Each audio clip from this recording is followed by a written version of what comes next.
Yan, diyan ka. Get out ka. Nablag ka, pinagil-pagil mo kami. Ay ano kaya sir, kaguman yan? Oo, Kumbaga, siya yan. Kaguman nila yan. Pero tingin ko hindi yan na mastermind sa iling ko. palagay ko rin eh. Nag-isip na matalino yung Dila. nag-isip nun eh. Taimoy. Oo, bakit? Huwag mo kagi sa amin na ikaw ang minagplano at tananan nun. Masyado malinis yun. Pakiligi po, pakay Kuya Si Ben, yung gwardiya yata nila yun. Di ba? Tama ko. Oo, yung gwardiya nila dun. We, ano naman na malay doon ni Ben? Oo, Giraw. sapat mo yun eh. Siyempre, din naman kami makasadap dun kung wala kami susi. So, ibig mo sabihin na adi ikaw nga ni kagumang karoon. Oo, kami dun. Ako dun. Ikaw ang Juan. nagplano. Kami yung tanan. Medyo duda ako dahil sa dali mo. Masyado malinis yung pagkakatrabaho nun. Pulidon taruday. Dila.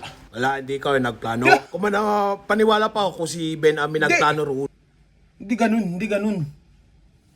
Ganito yan eh. Sigurado ka dyan sa mga kakagyan mo ha? Kaya ni agumamoy ako la. Tokay mo, kasama mo tinago yung kwarta. Duda rin ako, chief laki ay.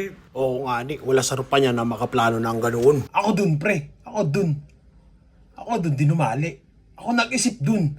3 bulan ko yung pinag-isipan ay. Hus, 3 bulan. Oo.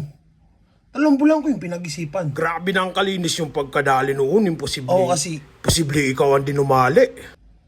Tapos planong binga ni sana eh. 3 years bago may ang hero yung kwarta eh. Ay kung talaga ka, sasayong kwarta. Oh, kinutkot mi doon sa kuwan.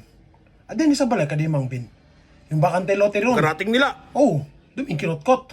Adi pati mga badil na ginamit mo, naroon. Oh, lang doon tanan. Takita mo din kamo na bigong mula na kamuting kahoy. Siya yun dun. Bala, pakawala mo yun na yan. Kung na mabuli yan, di yan siya, hindi numali ron diyan, magsagi ng totohanan. Tila. Mabuli. Tara pa. Ako Sige, mamaya. tara. Tara. Tara. Huwag pag yan, di totohanan ha.